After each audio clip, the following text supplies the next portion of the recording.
All right, everybody. It is Thursday for Millionaire Mentorship, and I'm honored and blessed. Todd Falcone and I I've known more about him than he's known about me, but over the last few years, being an internet presence, we've known each other, and it wasn't until last year at our company convention. I remember distinctly kind of walking down the hallway in the what was it, Red Rock Casino Yeah. or something, and looking up. We were both kind of on our phones and looked up, and we both looked at each other and said, "Todd, Ron," So it's the Yeah. first time we got to see each other in person, and we've over the past year and a half or so developed a really great relationship. And I'll tell you that for all of the trainers out there are so many trainers out there that, first off, either haven't done what they said they do. They are so complex that when they start teaching you stuff, you're like, oh, no way I can do this. There are very few of them that are like Todd, where he just breaks it down to the simplest point: A, B, C. This is what you do. It's not rocket science. He's been extremely successful, been in the industry for over 30 years. He's just one of these guys that, for me, I can relate to. In fact, we were having a conversation before we got started here, and had some funny stories. But it's nice to have a mentor, have someone that you can relate to, someone that you can reach out to and take their training, and know at the end of the day, you're just going to get meat, simplicity, duplicatable training that is going to help you and your team. And I don't know if you know this or not, but I just signed up for your A team, by the way. Oh, you're one of the 500? I am. I am. I'm one of the 500. So Yeah. you're saying A team. I grew up with the A team series. Those are my guys. 500. Yeah, 489 right now. I just got the text from my assistant, so we got 11 more openings. And I have to do a hard stop at 500 because I can't do 501 on that Zoom, unfortunately. So it'll be fun. So without further ado, Todd, just kind of tell us a little bit about yourself, and then I've got a few questions if you got some time, and share with our audience. Yeah, well, obviously it's casual Thursday for me. I think, is it Thursday? I don't even know. It is Thursday, right? Yeah. So I actually had a dress shirt on earlier. I was like, you know what? I'm gonna put my tie dye on for Ron. So, yeah, man. No, it's good to be here with you, and whoever's watching, not familiar with me, Ron kind of covered a little bit. I've been 30 years in the network marketing profession. Started really early, 22, I'm 53 now. Last 15 years, I've been speaking and teaching and training on it, which is, I don't even when I say it's still kind of funny to me because it's like, I know exactly where I started. I didn't know diddly about network marketing. I was young, clueless, figured out how to make money in it, which, by the way, isn't that complicated. I mean, really, there are things you need to learn how to do and do it well, but it shouldn't be technically challenging. So last 15 years, I've been speaking and training a lot, and now I'm home for a little while. It's kind of, like I was supposed to be at an event. Wait, what weekend are we? Wait, what are we? What's the date today? Today's the 9th, I think. Yeah, this next weekend I was supposed to be in Dallas, and then the weekend after that I was supposed to be in Dallas again, actually.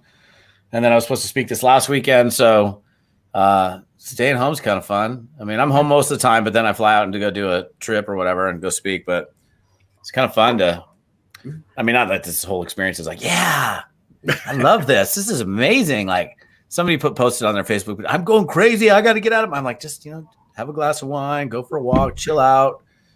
Yeah, I'm getting cabin fever. What's up with that? It's like, people build their home life. And you and I know I've seen this a lot. You'll be out reaching out to people and saying, what's driving you? Why do you want to have a home-based business? Oh, because I'm never home. I never get a chance to see my family. And then something like this happens, and it's like, oh no, man, I'm going crazy. I get me out of here. I don't know if I want this home bit. Well, it's one thing like I'm limited here because we're in the middle of ski season, and I would have gotten between when this started and now probably another 25 days of skiing in, and not doing that, not doing yoga my 4 or 5 mornings a week at 6 a.m. So, it's a little taxing on people, but it's the cards that you're dealt, and you got to figure out how to play the hand. Yeah. Well, and I would say, there's like 2 types of people out there, maybe 3, but that are going through this right now. Some that are are stressing out because they've actually lost their job temporarily, hopefully, and wondering what they're going to do, and are really looking and interested in finding a home-based business. And then that's why I say there's probably three. There are those that we just talked about that are home and working from home and going, oh man, when do I get to go back to work? I can't stand this. And then there are those that are home working from home and thinking, I love this. How can I do this? So what is your, and you probably get asked this a lot, but what is your thought process now on how this is really a good thing for a lot of people?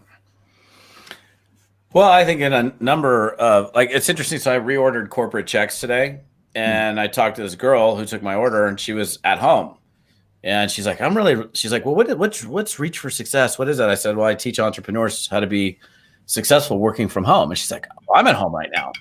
I'd like to learn how to make more money from home. And she goes, I'm really enjoying this. It'll be interesting what happens, because I think a lot of companies will go, wow, we were able to have you at home and you didn't have to be here. We can shrink down.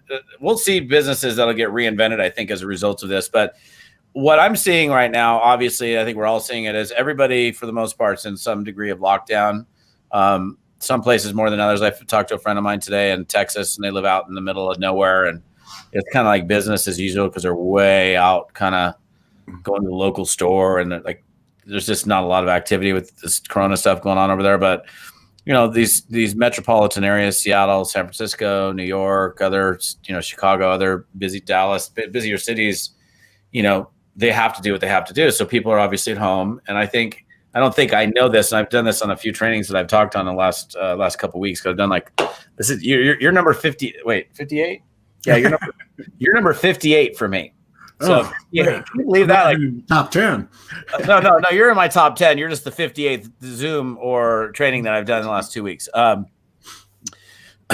something I've been sharing, here's the deal. There's this awakening that's happening. People are at home and they're wondering, what are they going to do? There's a degree of uncertainty, and people, human beings, want certainty. Every human being wants I don't care. Even if you're an entrepreneur and you're willing to risk, you're not like, oh, I love uncertainty. You're like, hey, I'm fine with the uncertainty, with the upside potential. I'm willing to take the risk for the reward. But, having safety, security, knowing things are going to be all right, I think is just human nature. And so there's certainly people that are tripping out right now.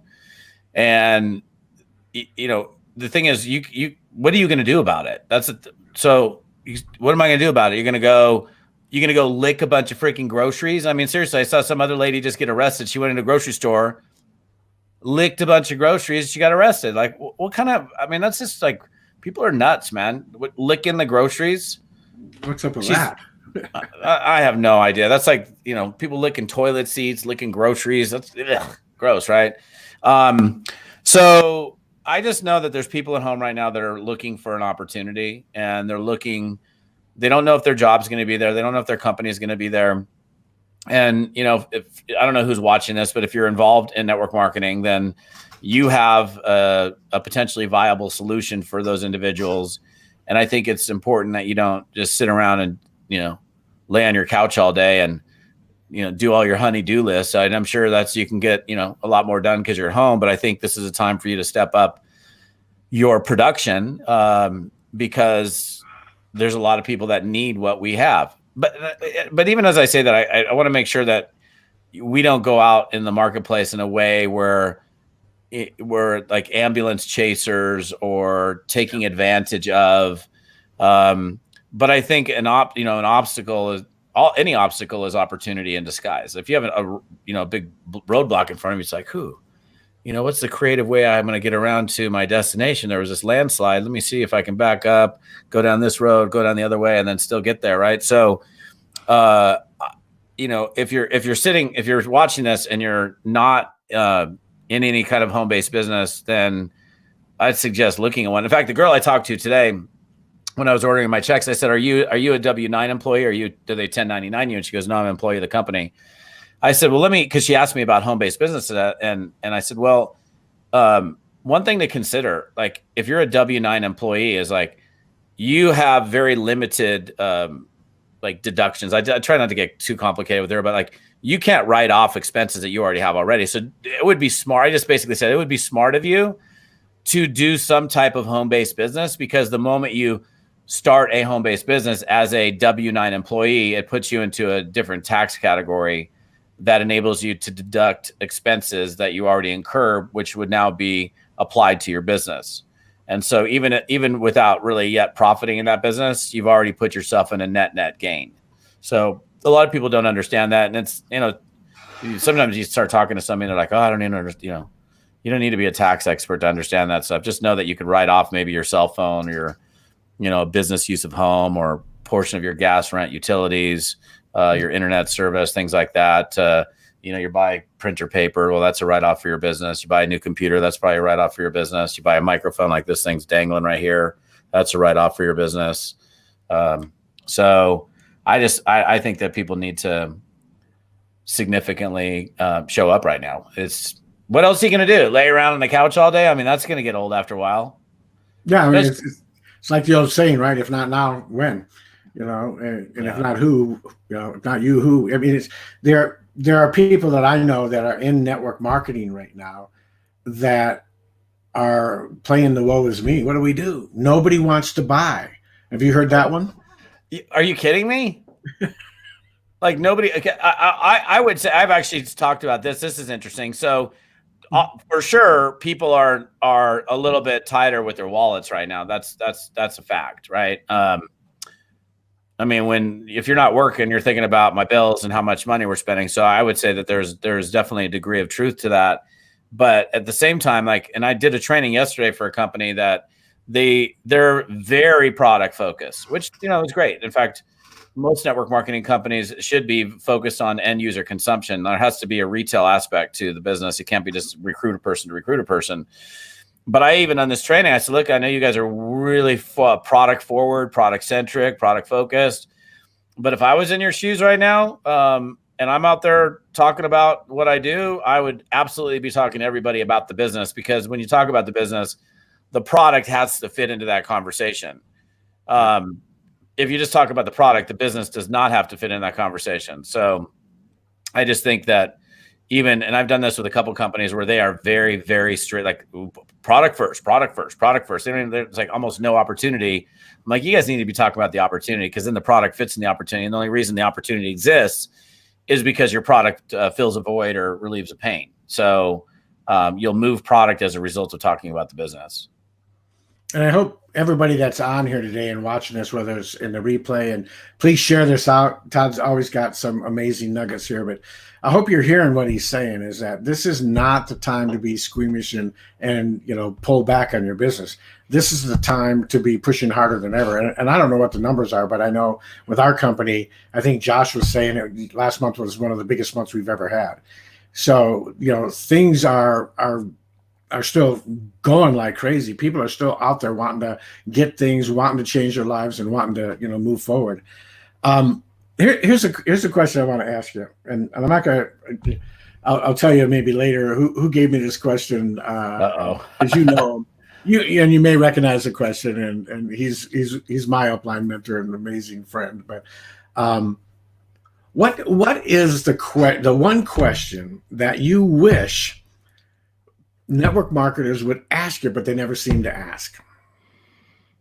That they would ask me? Yeah, you're the trainer, you're the coach, you've been through this, you know pretty much everything there is, So what is the one question you think, why does no one ever ask me this? This is the one thing that, I asked Jenna Zwagel this, so you're. What's the one question I wish they would ask me? I don't know. I mean, I guess the thing that's coming to my mind is like, Todd, if I commit to this and I do this and I really commit to this and I give it everything I've got and I don't ever give up and I give it and give it and give it, am I going to win?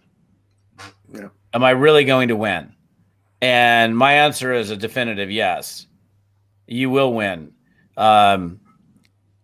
Look, this business is work. Like, don't be kidding yourself thinking that this is no get rich quick deal, which is so funny to me how people don't. Oh yeah, that's one of those get rich quick things. I'm like, dude, you have no idea. The lotteries get rich quick. Maybe I'll luck out and win the lottery. I mean, that's more of a get rich quick and lose most of the time. Why doesn't people trash talk the lottery? Why don't they trash talk? People spend money every like 99.999% of the people never make any money in the lottery. And then one person makes a million or 20 million bucks, and nobody goes, "Oh, that's a scam." I mean, I don't know. I mean, it's not exactly the same thing because one thing's just throwing your money into something. This is actually a business. I mean, this is a business that takes work. So I wish more people would just can you give me some assurance that if I do this, if I apply myself, that down the road, I'm going to be in a very different and better place than I am now. And without question, without hesitation, the answer is yes. So it's, are you willing to apply yourself? Are you willing to, like, for example, when I started in my career, I was naive, green, brand new, 22, hungry. I had hunger. I had the desire. I was coachable. I was willing to work. I've always had that work. I mean, you got to roll up your sleeves and get after it. But like for 2 years, I didn't hardly make anything. So like there were people left and right around me that were quitting. And there were days where I felt like quitting. And there was definitely days where I would come home and literally sit on my couch in my apartment in Long Beach, California. And I would cry and be in a ball and like eat a bag of chips and be like, what's wrong with me? Why isn't anybody, joining me? Is like, it's working for them. It's not working for me. And, I looking back at that, I was just like, okay, it wasn't quite my time yet. And some people figure it out faster than others. Somebody comes in and they go, phew. In fact, I remember this dude. So I'd been in the business for, I think maybe about a year, and I was hustling. I mean, I was showing up every day and I was doing the but not seeing the result, financially speaking. And this guy, this Latino dude comes in who was a Nordstrom shoe salesman, good looking, well-dressed, gift of gab, Spanish speaking, comes into our Long Beach office on Cherry Hill or Signal Hill on Cherry Avenue, and just blows it up. Like by the time we got into the second month, we were doing all Spanish speaking briefings. I'm like, wait, this guy just comes in. I'm sitting here struggling, and he just blows right on past me. And that affected me because it's like, what's wrong with me? What am I doing wrong? And because like, here's one thing: if you're not doing the work, like if you're not doing the work and then you're mad because you're not getting results, you have no reason to be mad. And that is a high percentage of people actually in network marketing, believe it or not. There are people that, in fact, even if you got, for example, if you guys have a team, and I would really suggest that you do this with people. If you have, you grow a team, you will deal with this for sure. People are going to come to you and they say, Ron, I just got to tell you, it's just not, it ain't working for me. It's just not working for me. And actually, I will go in two different directions for you on this because it's solved two problems. Most of the time, this is what's going to happen. They're going to come back and they're going to come to you, Ron, it's really not working for me. I think I'm going to quit. And you're going to come back and you say, all right, Todd. So, all right, I get it. I hear you. I'm sorry it's not working out for you. So let me ask you a question. Like, give me some idea. Like how, like in the last 90 days, last 3 months, how many people would you say that you've like legitimately introduced this product or business to? And like the standard fair answer that you're going to get is, well, not enough. Like that you'll literally hear those exact words. So they already know the answer. They already know why they're not getting the results, but they're coming, quitting and complaining. And they already know what the answer is, which is totally funny to me. I don't understand that, but I don't need to. So that's going to be a high percentage of those people. Yeah. They're just not doing the work. Now, there is guys like me that are going to come to you, for example, and in my first two, Ron, Todd, hey, listen, dude, I ain't making any money at this thing. I've been at this thing for 2 years. You've seen me in the office every freaking day. I'm working my tail off. I'm at every briefing. I'm inviting people. It's just not happening for me. What do you do with those people? Now, that's a much smaller percentage of the population, but if somebody's doing the work and they're not getting the result, it's how they're doing the work that is causing them to not get the result. And we don't know where the leak in their boat is just yet, but there's something that they're doing. Are they offending everybody that they pick up the phone? Are they being pushy? Are they not likable? Or are they awkward? Are they creepy? Are they, in my case, I just think I talk too much. Blah, blah, blah. So you got to see it. You don't see it. You don't see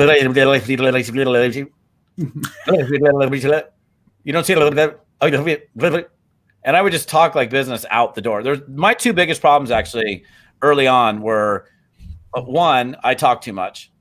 I would ask a question and then they would start answering and I would try to keep selling them, which is, if you know, in like sales 101, the first one who talks loses. So if I ask you a question, even if it's an awkward moment of silence, I'm going to wait until you answer. I'm not going to say anything. I'm just going to wait. I asked you a question. I'm going to wait until I get an answer.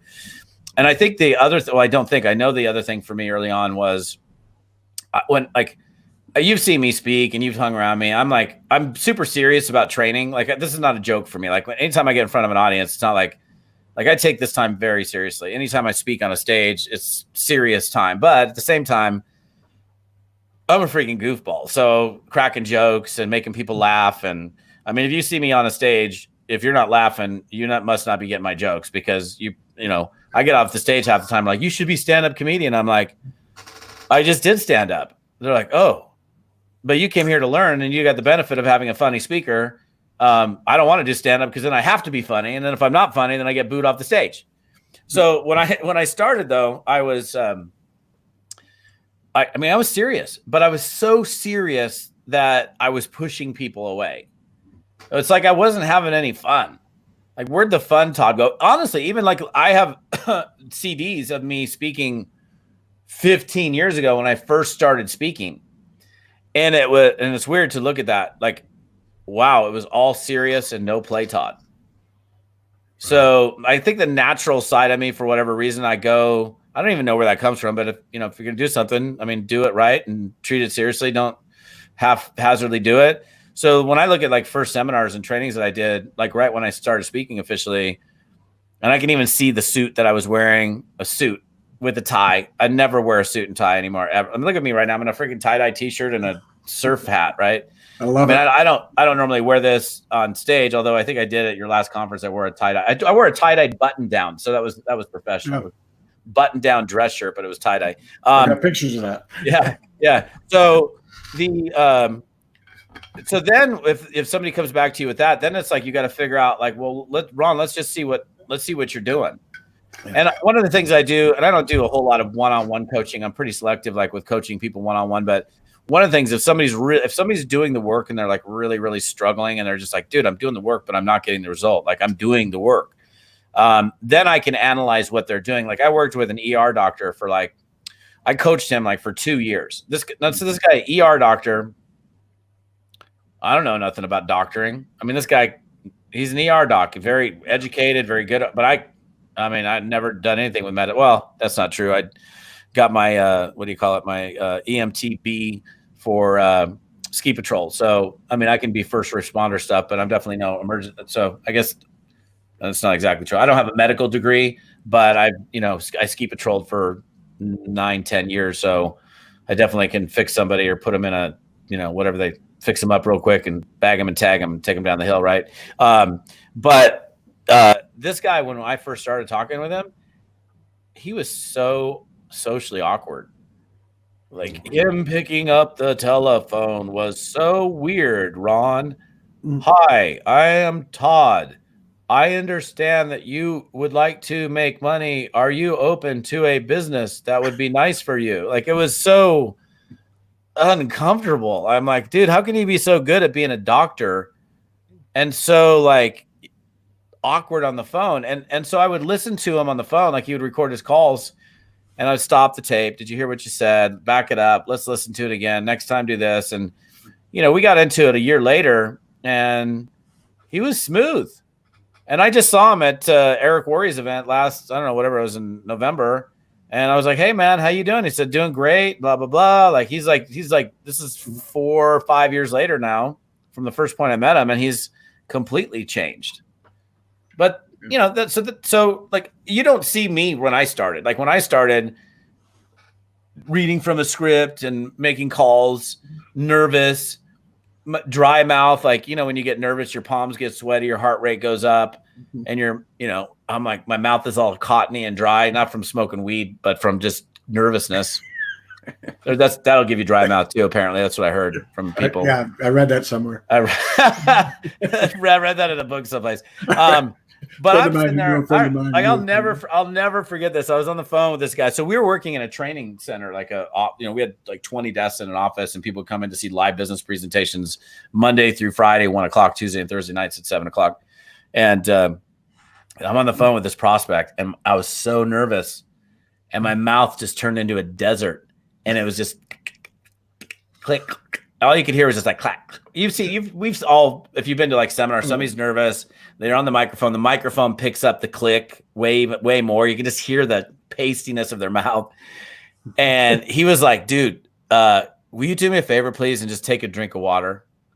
Please take a drink of water. Because I was so embarrassed. Like, I'm sitting there with this guy already nervous. And then he points out my mouth. And so ever since then, I always kept a big jug of water with a straw in it. And so I keep my mouth lubricated until I got over the nervousness. So, I mean, if you do something long enough, you're going to get good at it. Yeah. But that's the thing. I think a lot of people get in. Here's another issue people have. I'm going to take a sip of my mouth's not dry, but I'm going to take a sip anyhow. It looks like excess. No, it's a network marketing company energy beverage that somebody gave me.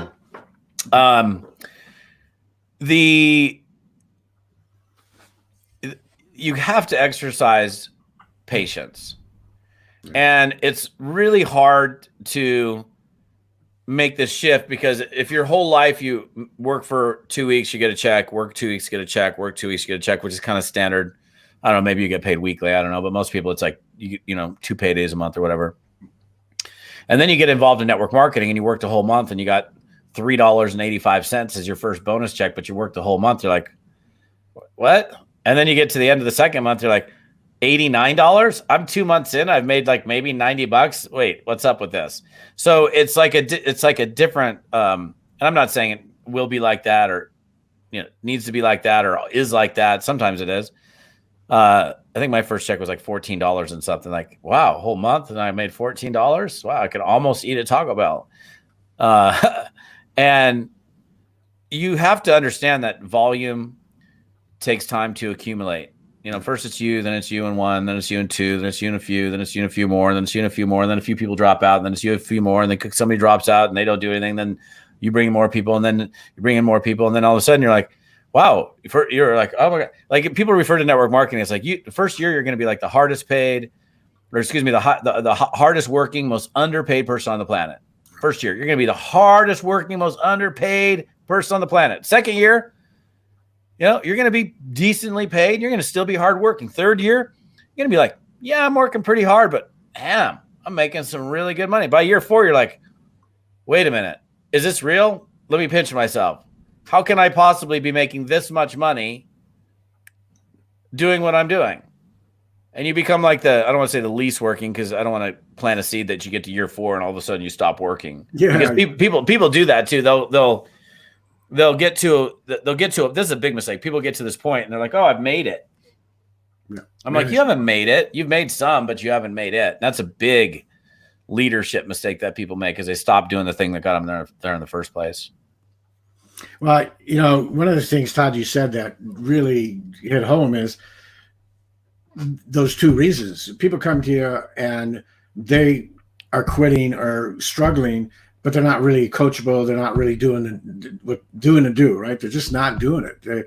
They're doing a bunch of busy work. They're cleaning their desks, drinking water, whatever they're doing, but they're not really doing what they need to be. And then you've got those honest people that are, I'm not saying the other people aren't honest, but I mean, just down to earth people that are busting their butts and working. And I've talked to people I think we've got 4,000 people on our team. So, I'm talking to people like that every week that are out there pushing hard and doing it. And you're right. You've got to look at it and say, okay, you're doing it, but there's something that you're not doing right. You need to tweak here. You need to tweak there. Yeah.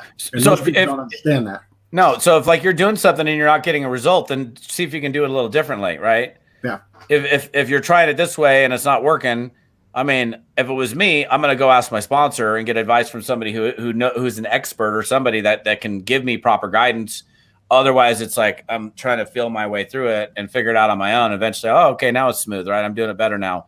So, but there's always enough resources that you have, to reach out to where you can get the answer if you're not getting the result. There's also another group of people, and this other group of people are individuals that are in the business. They're really eager to put the time in, but they're just like, man, I'm so busy, I don't have the time. Like by the time I get done, I'm exhausted, and that's a good percentage of people, because you think about it, like almost everybody who gets involved in network marketing starts part-time. Most people probably have a full-time job. I always tell this story because it's a great one. And I actually shared this with a guy earlier. I had this guy, Mark Weiser, who was in my business years ago, and he was second level to me. Nice guy, had great phone skills, great communication skills. And he called me one day to tell me he was quitting. Like he didn't, like most people just cancel their auto ship or like disappear off, and they just kind of just sneak out, right? It's like me at a party. Like if it's too late and I know I'm like, okay, I'm leaving. I call that pulling a Falcone, because it's like late at night. I'm like, it's time for me to go home. I don't say my goodbyes. I just leave. That way I don't have to get guilt tripped. Dude, come on, have a shot with us. I'm like, no, I'm leaving. And then I get a text, where'd you go? I'm like, I'm in bed. So if I'm ever at one of your parties and I happen to disappear, I just pulled a Falcone. So, Mark calls me up and he goes, he tells me he's quitting, and I'm like, so what's up? Like, what do you? Because I always felt that Mark had the ability. Like he had social skills, he had work ethic. I just felt that he had it. And I don't feel that with everybody. I mean, not that anybody couldn't do network marketing, but it's a social game, and you need to be able to handle yourself communicating with people and not be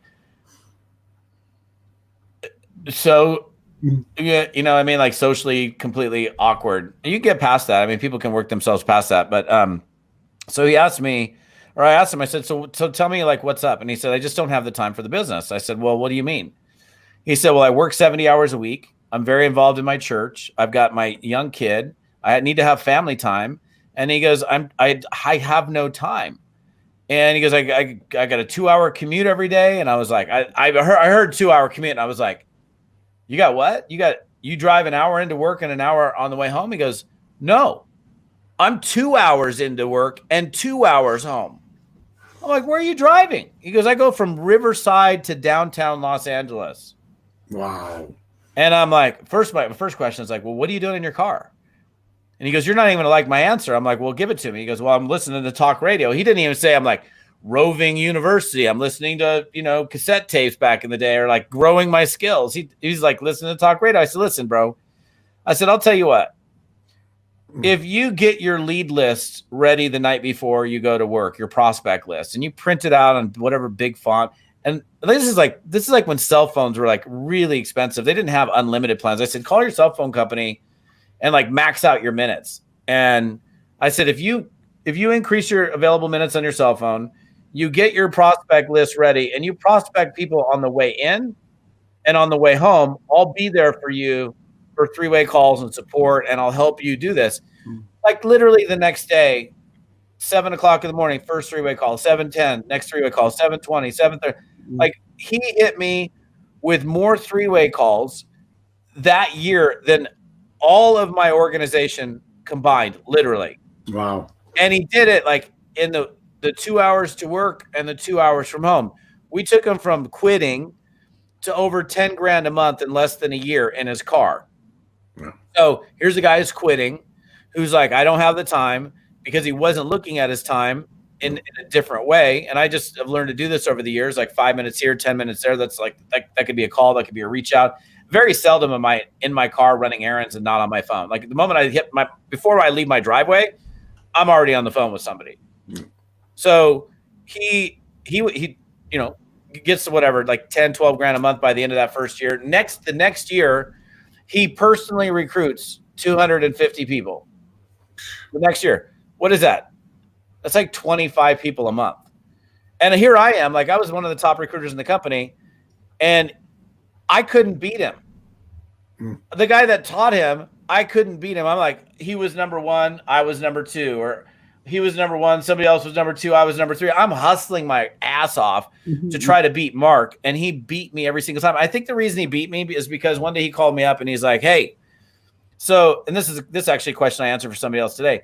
he goes, how much time do you put into your business? He goes, how many hours do you work? And I said, I work 27 hours a day. And I just said, we know there's 24 hours. Yeah. I think he got my point that I put the time in. Yeah. And I work hard. I don't put 27 hours in, but I've had 16, 18-hour days before. Oh, yeah. Yeah, and maybe not every day, but I mean, definitely I've regularly done 12-hour days for sure. So he just, honestly, I think he outworked me. And then he went on to make, I don't know what he got up. I don't know what he peaked at, maybe 70,000 a month or something. But here's a guy that like was quitting. I don't have the time.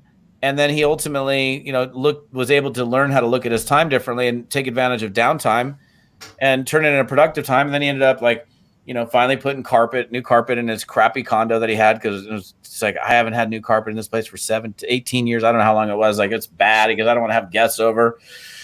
Fixed up his condo, sold his condo, bought a beautiful house in North Carolina. And I actually hadn't seen him for years until last year. I had a friend of mine, actually, both of our upline in that company died last year, got a brain tumor and passed away. And it was the first time I seen him in like, I don't even know, like over 10 years.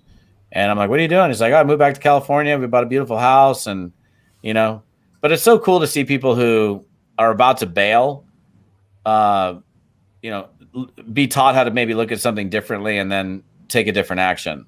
But that's the thing. Like, he was willing, like I shared it with him, but then he literally took action the very next morning. So it wasn't like, hey, go do this. And then, so he was hungry. So that's obviously a good quality.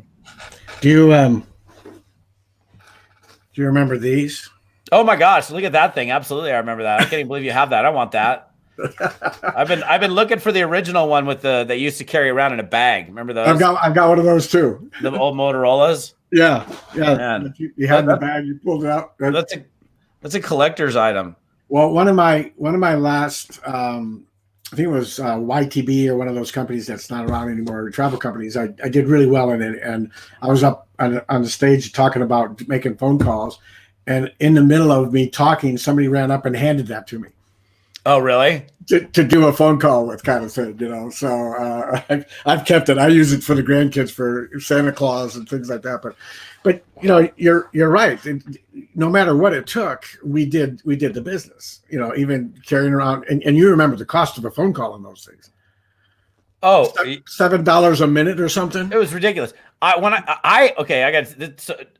me just tell you something. How easy you guys have it. We had.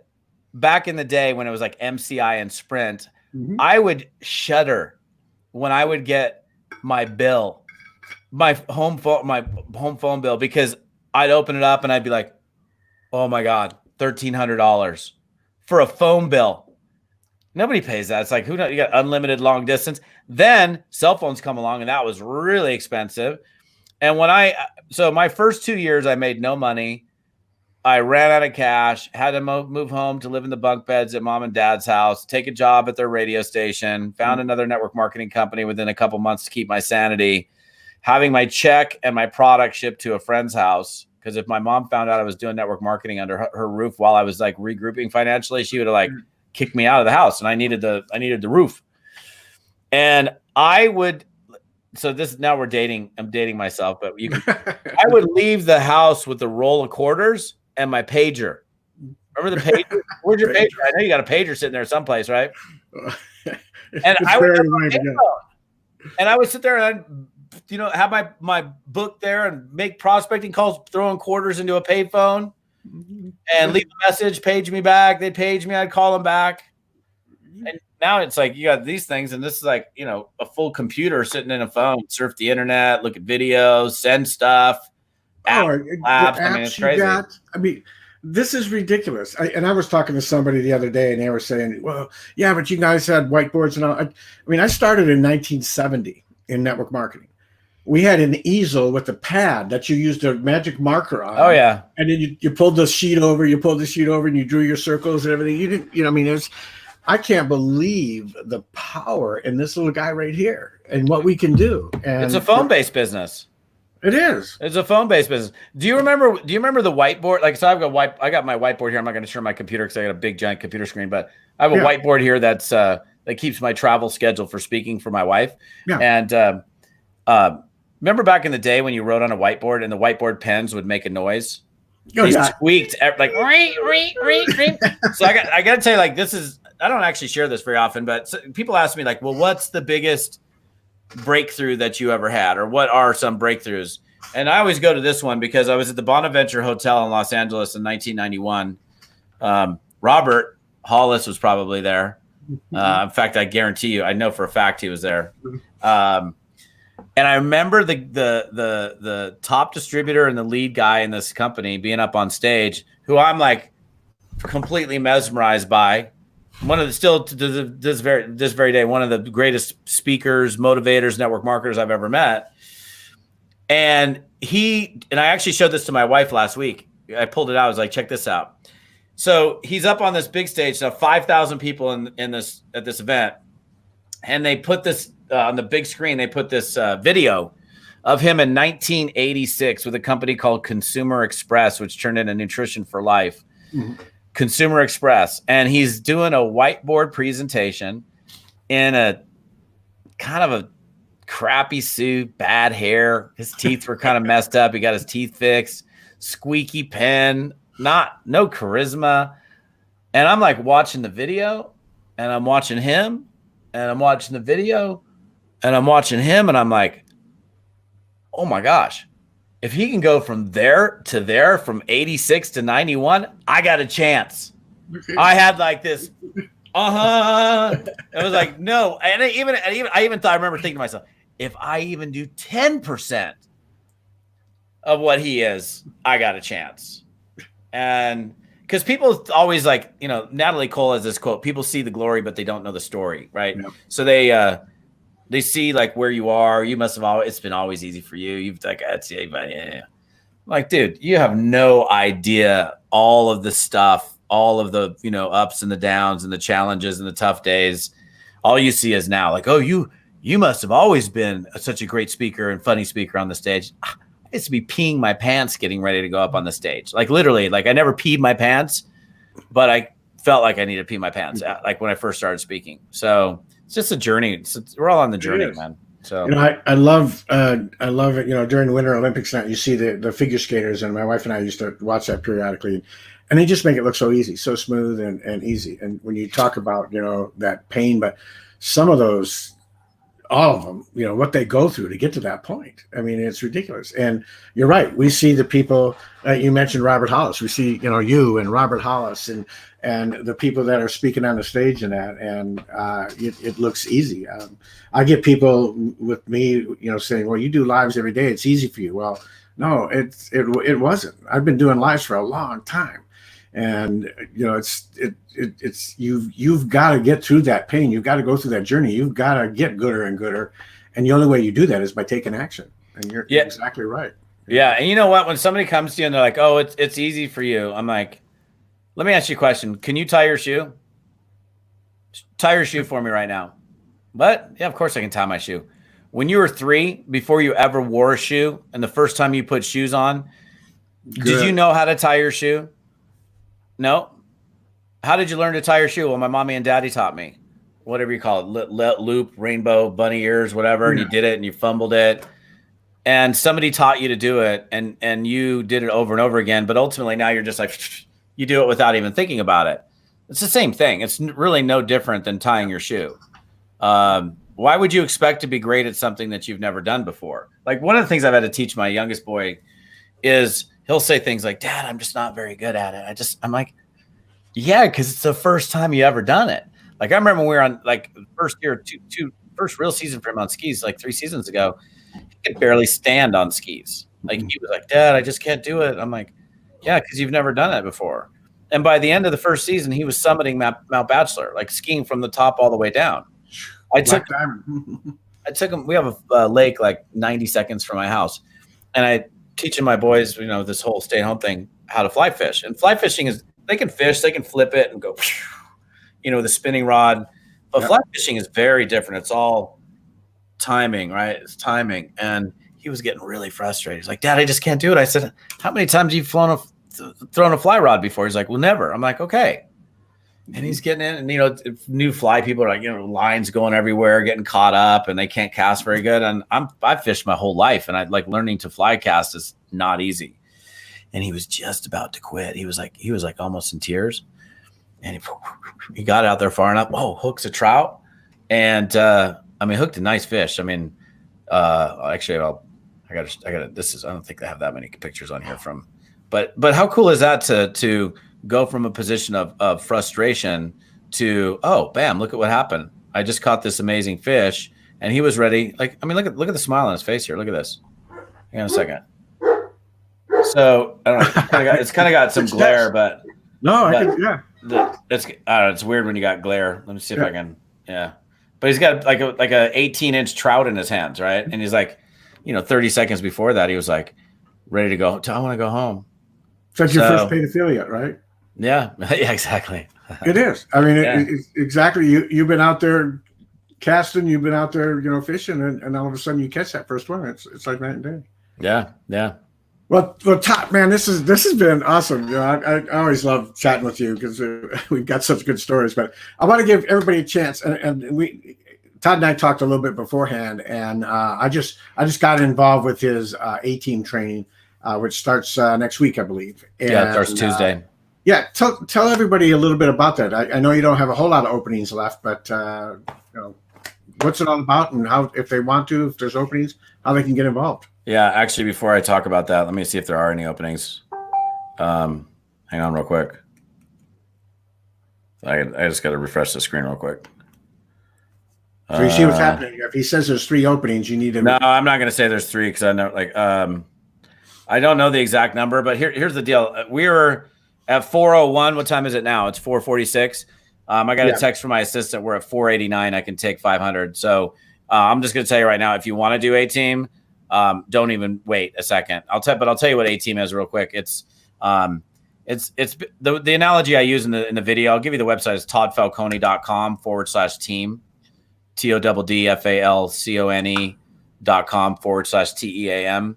The analogy I always use when I talk about it is it's like hiring a personal fitness trainer, but for your business. So most people, even if they not worked out with a trainer, if you've worked out with a trainer, you know exactly what I'm talking about. You do a bigger workout because the trainer pushes you. You know that if you're like, you've seen people in the gym, even if you've never worked out with a trainer, and they're getting pushed further because they have a trainer, or a group class like yoga, spin, kickboxing, whatever it is, I do yoga typically 4 mornings a week. And the group dynamic of being in the class makes you step up your game. I think most of you have probably done some. You're not going to lay down and cry when everybody else is in position, right? You just the social pressure forces you to step up your game. That's kind of what A-team is, but for your business. So we start Tuesday, the 14th. We meet every Tuesday, 6 p.m. Pacific time for 12 weeks on a Zoom. How cool is that going to be? That's going to be nuts. 500 people on a Zoom is going to be absolutely freaking crazy. Like every week for 12 weeks, that's a big Zoom. So every week I teach you something cool. I have you track your revenue producing activities. You post them in the group every Sunday. It forces you to step up your game. You get access to me for questions. You got the dynamic of the group. So this group is just for the people that are in this particular A-team. And it's just, it's designed to help you be better and take a higher degree of responsibility. And we cut the price from when we started A-team in 2008, it was $4.99 for the 12 weeks. And we cut the price down a week and a half ago, after we had already opened up registrations. I called my team together and I said, hey, change the price to $99.